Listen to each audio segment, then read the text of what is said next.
Peoples ஐ நேயர்களுக்கு வணக்கம். நம்ம தொடர்ந்து ஒவ்வொரு தொகுதியாக கள நிலவரங்களை மக்களுக்கு பதிவு செஞ்சுட்டு வரோம். அந்த மாதிரி இன்னைக்கு நம்ம பதிவு பண்ணக்கூடிய மக்களவை தொகுதி அப்படின்னு பார்த்தோன்னா கடலூர் நாடாளுமன்ற தொகுதி தான் இன்னைக்கு நம்ம பார்க்கக்கூடிய கள நிலவரம். இந்த கடலூர் நாடாளுமன்றத்தில் இருக்கக்கூடிய வேட்பாளர்கள் யார் யார் அப்படிங்கிறத நம்ம பார்த்துடலாம். லோகேஷ், கடலூர் நாடாளுமன்ற தொகுதியில் ஆரணி நாடாளுமன்ற தொகுதியில் முன்னாடி வெற்றி எம்பியாக இருந்தவர் எம்கே விஷ்ணு பிரசாந்த் அவர்கள் காங்கிரஸ் சார்பாக போட்டிடுறாங்க. சரி, திமுக கூட்டணியில். அடுத்தது பாட்டாளி மக்கள் கட்சி சார்பில் எதிர்பார்க்காத ஒரு திருப்பம் என்னன்னா தங்கர் பச்சான் அங்கே வேட்பாளராக அறிமுகப்படுத்தப்பட்டு. அப்புறம் தேமுதிகவில் பார்த்தீங்கன்னா சிவக்கொழுந்துன்னு ஒருத்தர், அப்புறம் முன்னாள் எம்எல்ஏ பன்ருட்டியோட எம்எல்ஏவாக இருந்திருக்காரு. சரி, இப்போ இவங்களுக்கான வெற்றி வாய்ப்புகள் எப்படி இருக்கு? எந்த மாதிரியான போட்டிகள் இவங்களுக்குள்ள நிலவுது? இவங்களுக்கு முன்னாடி அங்க போட்டின்னு முதல்ல பார்க்கக்கூடிய வேட்பாளர் யார் அப்படின்னா நம்ம திரு எம்கே விஷ்ணு பிரசாந்த் அவர் தொடர்ந்து இந்த மக்களவை தொகுதி, அதாவது ஆரணி நாடாளுமன்ற தொகுதியில எம்பியா இருந்துட்டு வராரு. இப்போ அந்த தொகுதியில என்ன மாதிரியான வாய்ப்புன்னு பாத்தீங்கன்னா, ஆரணி நாடாளுமன்ற தொகுதியில எம்பியா இருக்கப்ப ஆரணி நாடாளுமன்ற தொகுதிக்கு எந்த ஒரு நலத்திட்டங்கள் உதவிகளும் செய்யல, எந்த ஒரு நலத்திட்ட உதவிகளும் செய்யல, இது வரைக்கும் செய்யல. அந்த தொகுதி மக்கள் கிட்ட ஒப்பீனியன் கேட்டதுக்கு இவர் யாருன்னு எனக்கு தெரியல, இவர் யாருன்னு கேட்டதுக்கு இவர் யாருன்னு தெரியலையமா, புதுமுகமா இருக்குன்ற மாதிரி ஆரணி நாடாளுமன்றத்திலே சொல்றாங்க. ஆரணி நாடாளுமன்றத்தில் இருக்க ஒரு இங்க வெற்றி வாய்ப்பு இல்லைன்றதால தான் இப்ப கடலூருக்கு மாற்றப்பட்டாரா? கடலூருக்கு அப்படி இல்லை, திமுக விரும்பி ஆரணியை கேட்டதா அதனால கடலூர் கொடுத்ததாகவும் பேசுறாங்க. இப்போ கடலூர்ல விஷ்ணு பிரசாத் அவர்களுக்கு எப்படியான ஒரு வாய்ப்பு இருக்கு? விஷ்ணு பிரசாத் அவருக்கு வாய்ப்புனா அங்க பெரிய வாய்ப்புலாம் ஒன்றும் இல்லைங்க. இங்க காங்கிரஸ் சார்பா நிக்கிறதுனால, திமுக கூட்டணியில் நிக்கிறதுனால அவருக்கு ஒரு முகம் ஆல்ரெடி நாடாளுமன்ற உறுப்பினராக இருந்ததுக்கான ஒரு ஃபேஸ், அவ்வளோதான். அதுவும் இல்லாமல் எந்த டைப்பில் அவர் அட்டாக் பண்ணியிருக்காங்கன்னு பார்த்தீங்கன்னா, டாக்டர் அன்புமணி இருக்காருங்களா, அவருடைய மச்சான்ற கேண்டிடேட்டுக்கு அது பார்த்தோன்னா அவங்க இதுக்கு முன்னாடியும் பார்த்தீங்கன்னா வந்தவாசி தொகுதியில் கூட இந்த மாதிரி ரெண்டு பேரும் ஒரே டைம்ல மோதி கூட அவங்க வின் பண்ணியிருக்காங்க. அதனால இதுல அவங்க கட்சி சார்ந்து விஷயத்துல கரெக்டா இருப்பாங்க. மக்களும் பார்த்தீங்கன்னா இப்போ தங்கர் பச்சான் அப்படின்றாரு எதிர்பார்க்காத எதிர் வேட்பாளரா. ஆமா, அறிமுகம் அவரு இது வரைக்கும் எந்த ஒரு அரசியலையும் அறிமுகம் இல்லாதவர். அதாவது திரைப்பட தொழில வட மாவட்டங்களை மிக முக்கியமான காட்டினவர். கடலூர் பகுதியும் பன்ருட்டியும் பூர்வீகமாக கொண்டவர் தங்கர் பச்சான் அவர்கள். அவருக்கு அதாவது எம்கே விஷ்ணு பிரசாத்துக்கு அகைன்ஸ்டா போட்டியா நிக்கிறது பாத்தீங்கன்னா தங்கர் பச்சான் பாட்டாளி மக்கள் கட்சியை சேர்ந்தவர் தான் இயக்குனர். தேமுதிக அவரோட தேமுதிக அதனாலதான் அங்க தேமுதிக கொடுத்துருன்ற மாதிரி பேசுறாங்க. அங்க வெற்றி வாய்ப்பு பாமக ஏறுமுகமா இருக்கிறதுனால அங்க தேமுதிகவையும் கொடுத்துருன்ற மாதிரி அதிமுக களமிறக்கிருக்காங்க. இப்போ விஷ்ணு பிரசாத் அவர்களுக்கு இருக்கிற மைனஸ்லாம் நம்ம பார்த்தோம். அவருக்கு ஏதாவது பிளஸ் இருக்கு? அந்த தொகுதியில ஜெயிக்கிறதுக்கான வாய்ப்பு இருக்கு? பிளஸ்ன்னு ஒன்றும் இல்லை. அந்த திமுக வாக்கு கன்வெர்ட் ஆச்சுன்னா ஓரளவுக்கு வாக்கு வங்கி ஏறும். திமுக நம்ம மைனஸ்ல இன்னொரு விஷயம் நம்ம பார்க்க வேண்டியது என்னன்னா, இந்த தமிழக வாயு உரிமை கட்சியோட தலைவர் வேல்முருகன் அந்த தொகுதியில பலமா எம்எல்ஏவா இருக்காரு, பலமா இருக்காரு. ஆனா அவர் என்ன சொல்லிட்டாரு, நான் காங்கிரஸுக்கு பிரச்சாரத்தை முன்னெடுக்க மாட்டேன் அப்படின்னு சொல்லிட்டாரு. இன்னொரு விஷயம் என்னன்னா, அவருக்கு அந்த வாழ்வியல் சார்ந்த மக்களுக்கு அதிகமான படங்களை எடுத்து இந்த மக்களுடைய, அதாவது விளிம்பு நிலை மக்களுடைய நிலைமையை வெளிப்படையா பேசினவருக்கு இருக்கார்ல. அதனால கண்டிப்பா இந்த தொகுதியை பொறுத்த வரைக்கும் அவர் காங்கிரஸுக்கு எதிராக நிலைப்பாடு தான் வச்சிருக்காரு. அப்போ காங்கிரஸுக்கு அந்த ஓட்டு கன்வெர்ட் ஆகுறது. திமுக கூட்டணியில தான் தமிழக வாரிமை கட்சியும் இருக்கு. அவரோட நிலைப்பாடு காங்கிரஸுக்கு எதிராக நான் வாக்கு சேகரிக்க மாட்டேன் அப்படின்னு சொல்லிட்டாரு. அப்போ இது ஒரு மைனஸ். அப்போ பன்ருட்டியோட வாக்குகள் அவருக்கு கன்வெர்ட் ஆகாது. பன்ருட்டி இல்லை, பொதுவாகவே கடலூர் தொகுதியில் தமிழக வாய்முறை கட்சியோட ஒரு கணிசமான வாக்கு வங்கி இருக்கு. அந்த வாக்கு வங்கி அவருக்கு கன்வெர்ட் ஆகிறது அப்படின்றது ரொம்ப ஒரு கஷ்டமான விஷயம். ஆனால் இப்போ என்னன்னா, அந்த மக்கள் எல்லாருமே தங்கர் பச்சானை கொண்டாடுறாங்க. ஆமாம், அவர் ஏன் கொண்டாடுறாங்கன்னா, அவர் தொடர்ந்து எடுத்த அந்த படங்கள் அந்த மக்கள் மத்தியில என் ஊர் படம், எங்க ஊர், என்னோட மண்ணோட படம், என்ன அவர் சாதாரண விவசாய குடும்பத்துல இருந்து தெருக்கூத்து கலைஞரா இருந்தவர். தெருக்கூத்து கலைஞரா இருந்து அவர் ஒரு இப்படி சொல்றதுன்னா ஒரு குழுவை நிறுவி அந்த குழு மூலியமா இயக்குனரா மேல போயிட்டு 40க்கும் மேற்பட்ட படங்களை இயக்கியிருக்காரு. கலைமாமணி விருது பெற்றிருக்காரு. சிறந்த இயக்குனருக்கான தமிழக மாநில விருதும் பெற்றிருக்காரு. எந்த படத்துக்குன்னு பாத்தீங்கன்னா பள்ளிக்கூடன்ற ஒரு படம் ட்ரெண்டா போயிருந்தது. அதுக்கப்புறம் அதுக்கு முன்னாடி ஒரு சில நாட்களுக்கு முன்னாடி கூட இப்ப அந்த அழகி படத்துல ஒளியிலே தெரிவது தேவதையா, அந்த சாங் கூட 90s படம் ரீரிலீஸ் எல்லா தியேட்டர்லயும் போயிட்டு இருக்குன்ற மாதிரி பேசுறாங்க. அது மட்டும் இல்லாத இந்த புயல் வந்தப்போ ஒரு ஆவணப்படம் இந்த ராமேஸ்வரத்தில். சரி, நம்ம இப்போ விஷ்ணு பிரசாத்தை பார்த்துட்டோம். அவருடைய ப்ளஸ்ன்னு பார்க்கும்போது எதுவுமே இல்லை அந்த தொகுதியில். அதனால வந்து வெற்றி வாய்ப்பு அப்படிங்கிறது மக்கள் கையிலே விட்டுருவோம். அடுத்ததான் நம்ம வந்து திரு தங்கர் பச்சான், அவருக்கு டஃப் கொடுக்க வேண்டிய இடத்துல இருக்கிறது திரு தங்கர் பச்சான் தான்.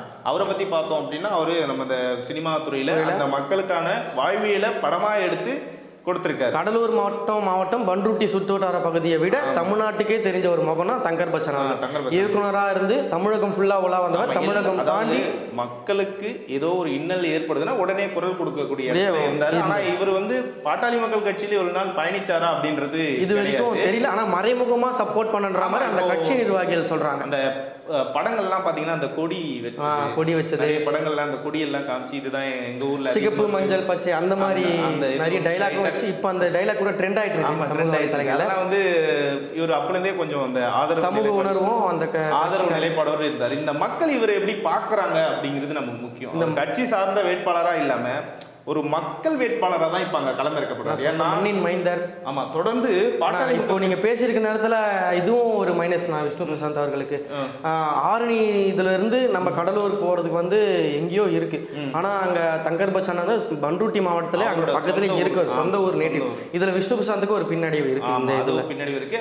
இதில் இன்னொரு விஷயம் என்னன்னா, வேட்பாளர் தாண்டி அந்த கட்சி என்ன பண்ணியிருக்கு அப்படின்னா, அந்த கட்சி வந்து அந்த தொகுதியில் தொடர்ந்து வந்து நிறைய போராட்டங்களை, மக்கள் சார்ந்த போராட்டங்களை முன்னெடுத்திருக்கு. இப்போ நம்ம பொதுவாக சொல்லணும்னா நெய்வேலி எல்என்சி பிரச்சனை, நிலம் எடுக்கிற பிரச்சனை, அதுக்கு போயிட்டு ஒரு பெரிய போராட்டம் நடந்து முற்றுகை போராட்டம் நடந்து நிறைய பேர் சிறை சென்று அந்த கட்சியோட தலைவரே சிறையில் அவரு கைது பண்ணாங்க. அது மாதிரி வந்து பெரிய ஒரு போராட்டங்களை முன்னெடுத்து அந்த மக்களுக்கு பாதுகாப்பா இருக்கக்கூடிய கட்சியாக அங்க எல்லாருமே பார்க்கப்படுது. அனைத்து தரப்பு மக்களாலும் அனைத்து தரப்பு பாட்டாளி மக்கள் கட்சி தவிர அனைத்து தரப்பு மக்களாலும் அந்த தொகுதியில வந்து இந்த கட்சி வந்து நல்ல போராட்டம். குறுகிய காலத்துல வளர்ந்த கட்சி பாட்டாளி மக்கள் கட்சின்றது அங்க கடலூரை சொல்லலாம். குறுகிய காலம்னு இல்லை, ஆரம்ப கட்டத்தில் இருக்கு.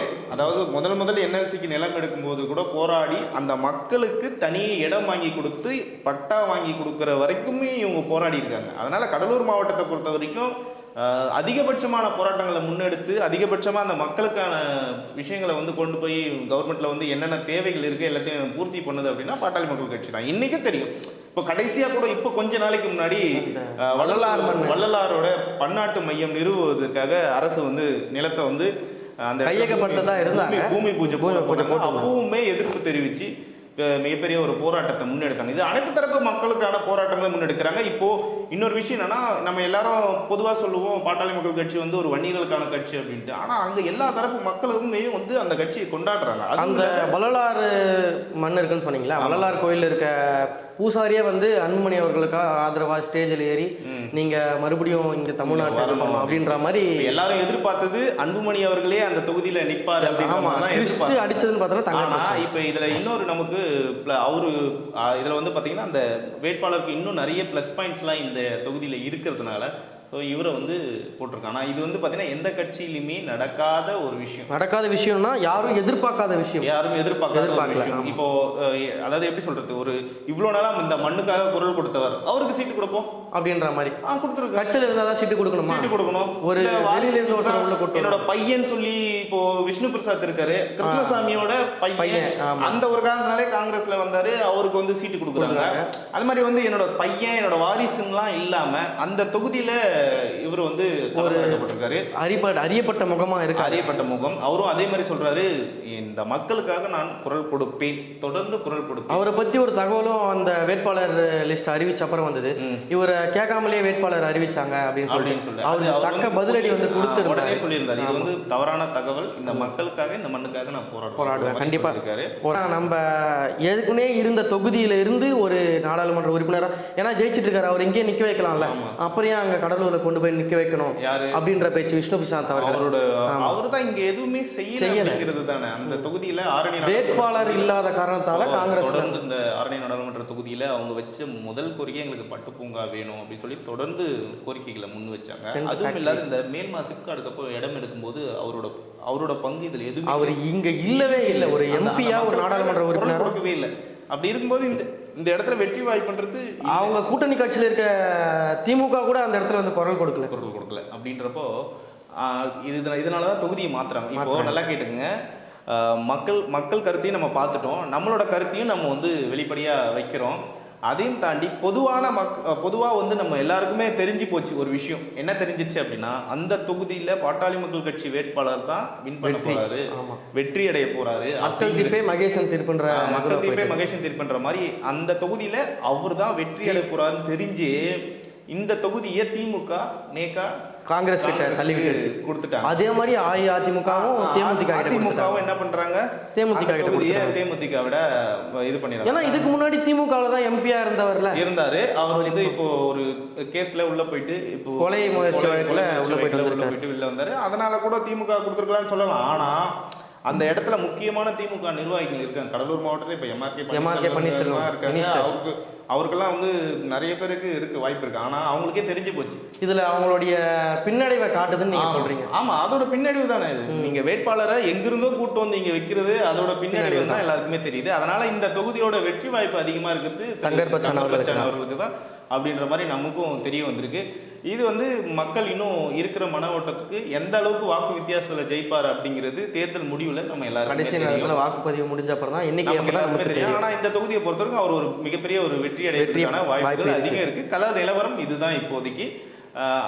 அடுத்ததாக இன்னும் ஒரு தொகுதியோட கள நிலவரத்தோடு உங்களை வந்து சந்திக்கிறோம். நன்றி.